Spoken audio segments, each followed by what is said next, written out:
السلام علیکم ورحمۃ اللہ۔ ناظرین، رومی مغلوب ہو کر پھر غالب ہوں گے، جیسا کہ اللہ رب العزت نے قرآن عظیم کے اندر ارشاد فرمایا کہ رومی مغلوب ہوئے پھر غالب ہوں گے چند سال کے اندر۔ ناظرین، فارس اور روم کی دونوں سلطنتوں میں جنگ چھڑی ہوئی تھی، اور چونکہ اہل فارس مجوسی تھے اس لیے عرب کے مشرکین ان کا غلبہ پسند کرتے تھے، اور رومی چونکہ اہل کتاب تھے اس لیے مسلمانوں کو ان کا فتح یاب ہونا اچھا لگتا تھا۔ خسرو پرویز بادشاہ فارس اور قیصر روم دونوں بادشاہوں کی فوجیں سرزمین شام کے قریب معرکہ آرا ہوئیں، اور غماسان کی جنگ کے بعد اہل فارس غالب ہوئے۔ مسلمانوں کو یہ خبر بڑی گراں گزری، اور کفار مکہ اس خبر سے مسرور ہو کر مسلمانوں سے کہنے لگے کہ تم بھی اہل کتاب، اور رومی نصارہ بھی اہل کتاب، اور اہل فارس بھی آتش پرست، اور ہم بھی بت پرست۔ ہمارے بھائی تمہارے بھائیوں پر غالب ہو گئے، اگر ہماری تمہاری جنگ ہوئی تو اسی طرح ہم بھی تم پر غالب ہوں۔ اس موقع پر قرآن مجید کی یہ آیتیں نازل ہوئیں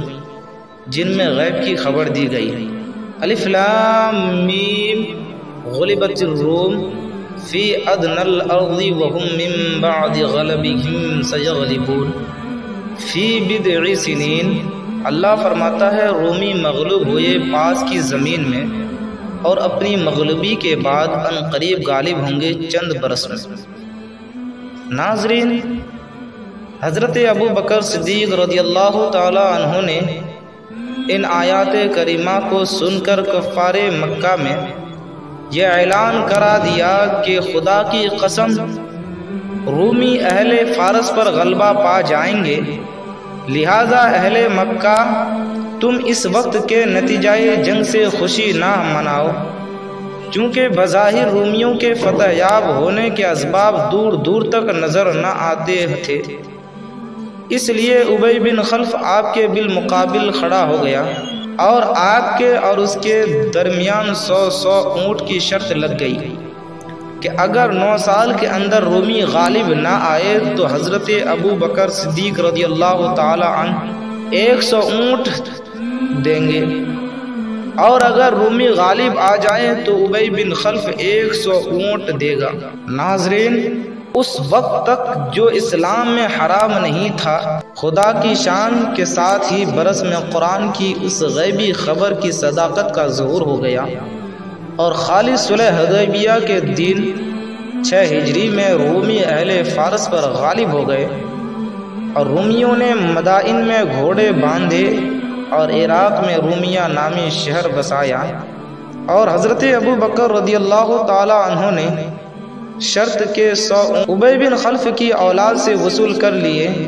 کیونکہ وہ اس درمیان میں مر چکا تھا۔ نبی کریم صلی اللہ علیہ وسلم نے حضرت ابو بکر صدیق رضی اللہ تعالی عنہ کو حکم دیا کہ شرط کے اونٹوں کو جو انہوں نے ابی بن خلف کی اولاد سے وصول کیے ہیں سب صدقہ کر دیں، اور اپنی ذات پر کچھ بھی صرف نہ کریں۔ ناظرین، اس واقعے سے ہمیں سبق ملتا ہے کہ فارس و روم کی جنگ میں رومی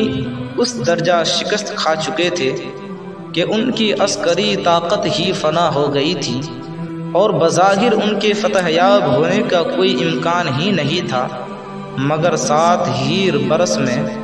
رومیوں کو ایسی فتح حاصل ہو گئی کہ کوئی اس کو سوچ بھی نہیں سکتا تھا۔ رسول کریم صلی اللہ علیہ وسلم کی یہ غیبی خبر آپ کی صحت نبوت اور قرآن کریم کے کلام الہی ہونے کی روشن دلیل ہے۔ سبحان اللہ، سچ ہے، 1000 فلسفیوں کی چنا چنی بدلی، خدا کی بات بدلنی نہ تھی نہیں بدلی۔ السلام علیکم ورحمۃ اللہ۔